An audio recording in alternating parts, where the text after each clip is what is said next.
A koala lives almost entirely on eucalyptus, which is poisonous to most animals and humans. But the koala has developed a very special organ with millions of bacteria that breaks down the fiber of the eucalyptus into something easy to absorb. In the animal world, the koala is the very definition of a specialist. They're also specialists when it comes to what they sound like.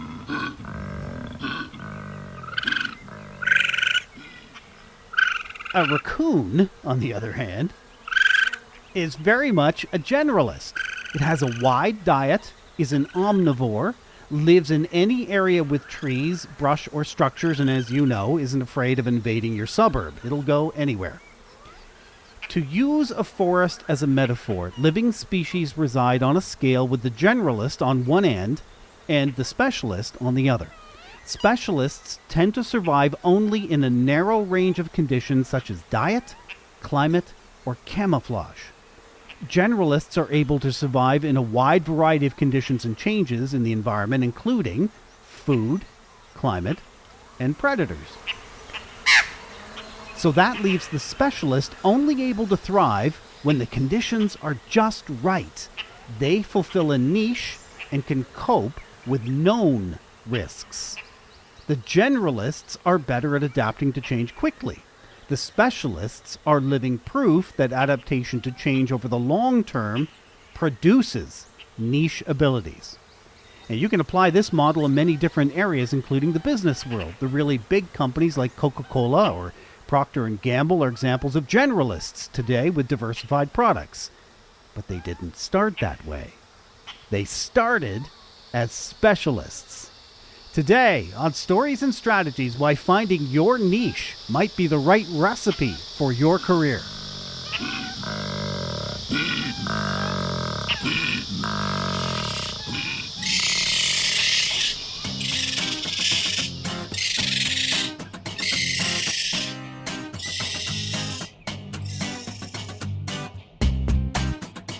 My name is Doug Dales. My guest this week is Talia Beckett-Davis, joining us again from Vancouver, west coast of Canada. It's sort of like you and I are neighbors, except there's a mountain range in between us, so we can't really borrow sugar from one another. How are you, Talia? Well, it's a beautiful day outside, and I get to chat with you today, Doug, so things are great. And you can definitely borrow sugar from me anytime if you want to come to Vancouver. You've got the good day. We've got nothing but rain here on the east side of the Rocky Mountains. It is going to rain just all day long, so we're hoping you send some good stuff our way eventually. Definitely. I'll chat to my friend in the weather department. Yeah, good. Talia, you hold a master's degree in international relations from the University of London, England, a bachelor's degree in communications from Royal Roads University, and a marketing management diploma from Kwantlen Polytechnic University, which is also in the Vancouver area. You're the owner of Pink Pearl PR, an agency specializing in baby, kids, and women's lifestyle products. You're the founder of Women in PR North America, and that's how you and I chatted last time on the podcast. You're also an instructor at Simon Fraser University, and the NASDAQ has recognized you as a PR influencer. Phew, that's a long bio. That's a good one. Talia, so this is all about being at least known as a generalist or a specialist. Back in the early 2000s, when I was starting in PR, because I came out of journalism, went into PR, it was drilled into my head that a generalist is what I had to be. I not only be a generalist, but I had to be seen as a generalist because there were so many different skills needed. Now the trend is to kind of flip that on its head, upside down. Why has that changed in the last 15 to 20 years, do you think? Well, Doug, I think you're right there. When I was first starting in my career, it was also drilled in my head that we needed to master a variety of skills to succeed and really to get that promotion, right? So I think the advice is still good if you're new to the workforce and you're trying to figure out where you fit in. But once you've been in the workforce for a while, you need to stand out and you need to really start thinking about your unique personal brand image. And, that question, it really brings me back to when I was first starting in my career. And one of my first job descriptions, when I was working as a marketing manager in the kids product industry, I had this broad list of marketing responsibilities. I organized industry trade shows, I took product photos, I wrote product copy, I pitched the media, and I even created the brochures. I was a Jill of all trades, but really a master of nothing. My goal was always to get what needed to be done to promote the company's wide range of products. And, I felt like I was successful at the time, but working as a generalist, I started to feel burnt out. And that's when I started to feel like something had to change. So you can imagine, here I am sitting inside the walls of this cubicle in this large organization. And I just started to feel really small in my role, even though I was doing so many things. I just knew that I was meant for something bigger. But really, it wasn't until I moved across the pond all the way to London, England, that's when I really, truly felt unknown. I lost my sense of identity when I left that job. All of a sudden, I didn't know how to describe what I did for a living. I used to introduce myself by my job title at networking functions, and now I was just Talia. So I didn't have confidence in my abilities because when I was trying to find a job in a new country, it was just impossible to stand out. Right? I was working previously at this great company. I was marketing the company's brand image. Right. But because it was earlier in my career and I didn't think about this at the time, I had neglected to create my own unique image, right? Who was Talia? And it was at that time that I noticed companies were starting to look for more specialized skills. Now, this was only about 10 years ago, right? When I had picked everything up, moved across the country to London, England, across the pond. And at that time, I wasn't sure what I really brought to the table because I was always working as a marketing generalist, right? That's what I first went to school for. I studied everything to do in marketing, and I thought I could do it all. Yeah. The concept of standing out. So back, I started in radio back in 86. And in 88, there was a new VP that came in to run or general manager, I guess, to run the station. And I, just to be totally honest, I was making $12,000 a year. I was full time. I was 19. I'd already gotten out of college. I sort of top of my class and all that crap, blah, blah, blah. So I kind of thought highly of myself, I guess is the simple way to put it. And I thought I should be making way more money. I'm good at this. I am not the regular. And he sat me down. And first of all, he basically said, I love that you think you're all that good. And maybe you are. But the point is, the job you're doing, this is what it pays. And I don't care if you're Johnny Carson. This is what the job pays. His second piece of advice goes to what you and I are talking about the standing out thing. Because Dave was actually a great guy. And he said, the advice I'd give you is do your job, learn how to do a bunch of different things, but stand out in some way. And at the time, David Letterman, his whole shtick was he would come out, he'd wear a suit. It was early relatively in his career, but he would wear sneakers. And that was Letterman's way of standing out, right? And other people wear like a boutonniere or a flower in their hair or a hat or something, but something, and that's what you're getting at. Learn the skills, but find a way to make yourself stand out. Absolutely. I completely agree with that advice, Doug. And today, a lot of people have actually asked me, Talia, why do you always wear red when you do a speech? And my answer is, so the blood doesn't show. Because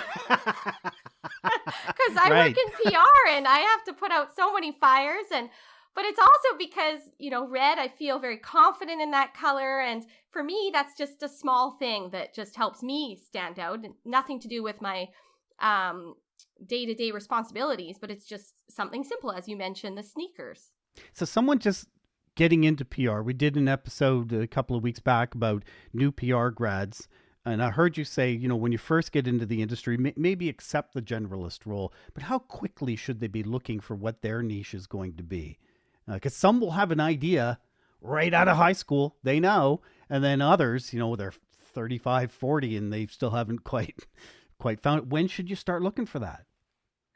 Yes, I think that when you're first starting out, the best thing that you can do is just go back to your personal experiences. So even if you have no work experience, think about something that you truly excel at and what you're passionate about, because I think that's going to really show when you have a new job, right? If you're working in an industry that you don't really care a lot about, you're not going to feel motivated to do your best work, no matter if that's doing all of the different marketing tasks and or PR tasks.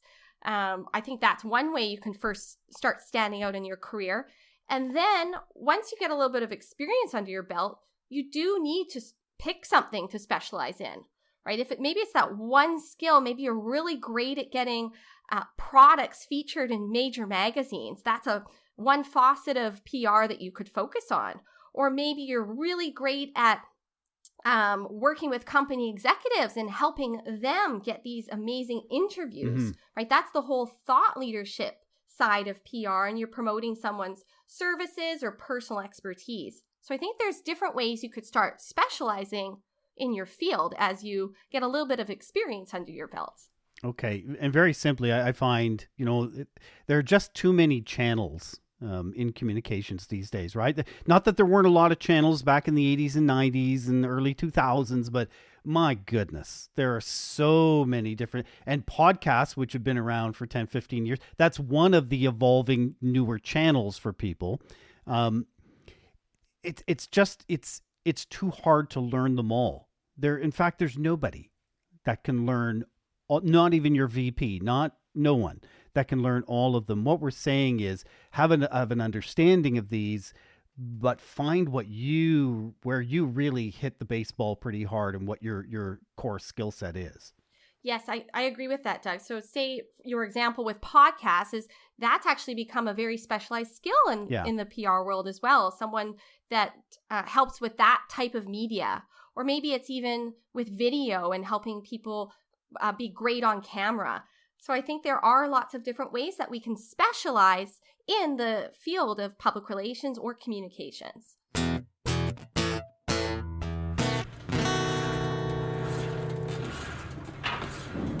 99, 100. Podcasting and working out in the gym are a lot alike. They suffer from two basic problems that most people have. One is keeping it going. Often if you don't see results, you give up, you stop going, and then you really don't see results. The other hard part is just getting started. We're hosting an event on July 13th on Eventbrite called Getting Your Podcast Started. It's an hour long and it's absolutely free.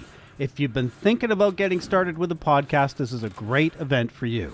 Just look it up on Eventbrite or send me an email, doug@storiesandstrategies.ca, and I'll send you the link to register. July 13th. Hope to see you there. I'm done with the 5-pounders now.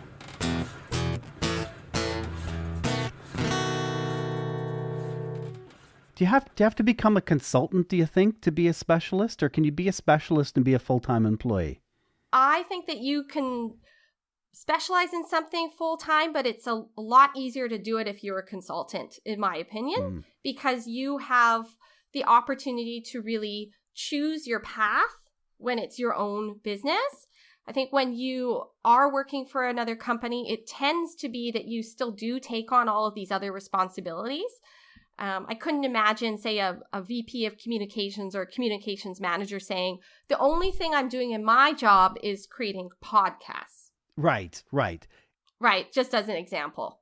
So then is the generalist concept gone, or is it actually evolving into the full-time employee who manages the specialists, the contractors, to do the work and develop the difficult strategies?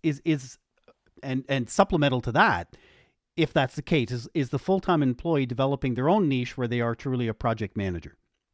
I agree. I think the communications landscape has shifted. With so many people, they're starting their own consultancies, and now an organization has so much to choose from. So really, they can all of a sudden pick and choose services like they would at a menu at a restaurant. That's how many consultants there are right now, and that's, I believe, because of the pandemic and everybody being forced into sometimes taking on new roles and maybe losing their jobs. And before, you had a company that they were looking for an employee that could execute all of those tasks with perfection. And I think that was a big ask, if you think back to that. And now companies, they're outsourcing all of these different tasks. So a company, they might want to pitch the media. So they're going to hire an agency to do all that implementation work. And then the in-house employee would showcase the results to their team. Or maybe a company wants to outsource their content writing and hire someone to help their top executives get featured in thought leadership publications. Or you could hire an event planner to organize your company conferences and a photographer to take your product photos, or social media specialist to promote you online. All of these different things. And when I think back to all of those tasks that I was doing in my first role as a marketing generalist and my in-house role, truly now that I think about it, it feels scattered. I think this also led for me to burn out early in my career and look for that big change that took me all the way to London. And today I truly believe that we have two options to future-proof our career. One, you can become a great project manager in your role, and you're managing all of these different services. Or you can become a specialist and deliver one key aspect of the marketing mix and stand out in your field as an expert that just has these amazing opportunities coming your way. Yeah, I agree. And you know what's interesting there? It's the project manager whose path seems more destined to climb the corporate rank up to vice president, right? Or president of even a consultancy, because you understand the multidisciplinary factors that are involved in marketing and PR. That's very true. And, as you said earlier, with all of the different technologies that are available, if someone is more familiar with them, and that's how they're going to move up the corporate ranks and get that promotion, because they're really the ones that are showcasing all of the results, and they might not be doing all the work themselves anymore, right? Because they're taking on that role as a project manager. And I think, the future, definitely a lot of people are going to be looking for these project management skills. It's personality types. Are there personality types more suited for that project manager role as opposed to that contractor or specialist role, do you think? That's a great question. And I think that you definitely have to be organized to be a project manager. It's got to be someone that wants to be in an office. I think it's not as, with your normal PR, you might be out there being a company spokesperson. You might be out there doing networking or behind the camera, or, even doing things like doing the interviews on behalf of a brand, right? Doing all the brand journalism. So it is a specialized skill, and all of these skills, I really just don't think that it's feasible for one person to do them all now. Now that we really start just adding them all up, what a company used to ask for on a job description, it can't happen anymore in the future. Yeah, and lack of creativity. If you're relying on one or two people all the time, there's only so much creativity amongst those two. That's very true. Yeah, asking for someone to be so creative in their role and coming up with new ideas variety can be fun too, right? I thrive on variety personally, but I think we can be a lot more efficient if we're focused in our roles. And I think that's another skill that's needed as a project manager, is looking for that level of efficiency. And you made that choice to go into specialization or becoming a contractor. Tell me a bit about that path. What was that like for you? When I moved to London, and as I mentioned, I was trying to figure out exactly what I wanted to do in my career, going from working as a marketing manager. And I thought to myself, what's next? What do I really want to do? I'm pursuing my master's degree, and I just want to do something that really makes an impact and helps other women succeed in my field. And that's when I decided I really wanted to focus on working in public relations. And I made a conscious effort to remove all of those other marketing tasks from my list And I feel like that's how I was able to survive and create this new business for myself in a whole new country. And I actually reached back out to my contacts in Canada to help me get my business going, because these were my personal connections and I niched down. So that's how I was able to stand out. I niched down to specializing in the kids product industry, taking my past experiences working for a kids product manufacturer. You really have to go back to your own, again, your personal expertise in the industry if you're going to start your own business. And eventually I was able to add new clients outside of the kids landscape. And I've worked with clients in women's fitness, and I've expanded all the way to other areas such as finance. But it's still the kids product industry where I'm widely known to this day. And I really think that when a lot of people lost their jobs recently during this pandemic, they also lost their sense of identity. And they really started to think about how they could secure their own future. And it feels to me similar to how I felt 10 years ago when I was first setting up my PR agency, right? I felt like I had to stand out online because nobody knew who I was in person. And we have to future-proof our careers by showcasing our personal accomplishments. If you want to change jobs or start your own business, you need to make sure that you have a reputation to bring with you. And if you haven't taken the time to manage that reputation and really demonstrate how you can stand out among your peers, it's going to be challenging to secure new opportunities outside the walls of your familiar job. And again, that's how I personally felt. I think a lot of your listeners can relate, Doug, to when you lose that sense of identity and you lose your confidence. What's the next step, right? How do you move forward? Yeah, absolutely. Talia, thank you again for your time. Second time on. Great having you on again. Thank you for having me, Doug. It's been a pleasure. If you'd like to send a message to my guest, Talia Beckett Davis, you can reach her easily at either email address that's in the show notes through Women in PR or Pink Pearl PR. Stories and Strategies is a co-production of JGR Communications and Stories and Strategies podcasts. If you like this episode, leave a rating, and the next conversation you have where this topic about niching or becoming a specialist in something comes up with a friend or with a family member, mention this episode. Thanks for listening.